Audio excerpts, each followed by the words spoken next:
Okay, back to this. It's been nearly 3.5 years since Russia began its full-scale invasion of Ukraine, now the deadliest war in Europe since World War II.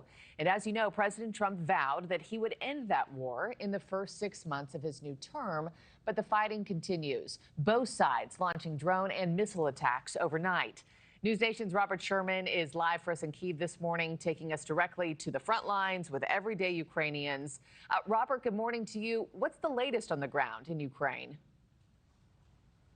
Yeah, put simply, Markie, this is a big, highly consequential week that we're watching here, because if you listen to the rhetoric that's going back and forth between the White House and the Kremlin, the president has given the indication he's prepared to go to the brink on this one in order to try and back Russia away from Ukraine. Even with some of these actions that have been taken in recent days here, it's shaping up to be a game of who blinks first. In the midst of all of this, the Kremlin so far not giving any indication that they're prepared to bend, as both the Ukrainian and Russian militaries trade blows here. You look at the situation in Lozova, for example. This is just outside of Kharkiv in northeastern Ukraine. The mayor there is saying that Russia carried out a large-scale drone attack overnight, hitting infrastructure and residential areas. One person killed, several more injured. That includes children. Local officials there are calling that the single most intense attack the city has seen since the invasion first began. But meanwhile, Ukraine's military claims they repelled a Russian advance in Sumy. The numbers not independently verifiable. Ukraine claims they eliminated 8 companies, totaling over 300 Russian troops.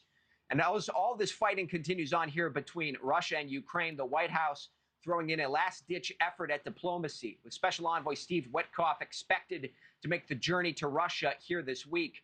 Russian President Vladimir Putin has not even publicly acknowledged the existence of a deadline being set by the White House here for the end of this week. But the Kremlin has said that they are welcoming to all dialogue and any visits from Special Envoy Steve Witkoff to Russia. Markie. And Robert, as I mentioned right off the top with you, it's now been 6 months of President Trump's second term. Are there any noticeable changes in Ukraine with a new president back in the White House? You know, I mean, what people point to here the most here, Markie, is the rhetoric, and it's been the distinction between what is stable and what is ever changing. On the one hand, people talk about the Biden presidency, and from the very beginning, there was an unabashed support for Ukraine kind of rhetoric coming down. Here, over the last few months, there's been evolving rhetoric coming from the White House that Ukrainians have picked up on. You go back to that heated exchange between President Trump and President Zelensky in the Oval Office, to now where we are today, the tough talk used against Russia here that's been coming from the White House. So it's been a bit more unpredictable in nature from the perspective of Ukrainians, but some believe maybe that's advantageous. Words are one thing and actions are another. And maybe, just maybe, Trump is able to do something completely different from what he's doing today. So he is such an unpredictable person that anything can happen.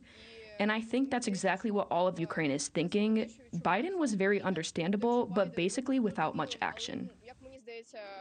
But the bottom line is people believe that Russia needs to genuinely and sincerely want to make peace in order for the situation to simmer here in Ukraine. And right now, most Ukrainians do not believe that the Russians are interested in making peace based upon the scale of attacks that we've seen on Ukraine in just the last few days here. Markie. Thank you for watching. Subscribe below and download our NewsNation app right now on your phone, and you will get fact-based, unbiased news for all Americans.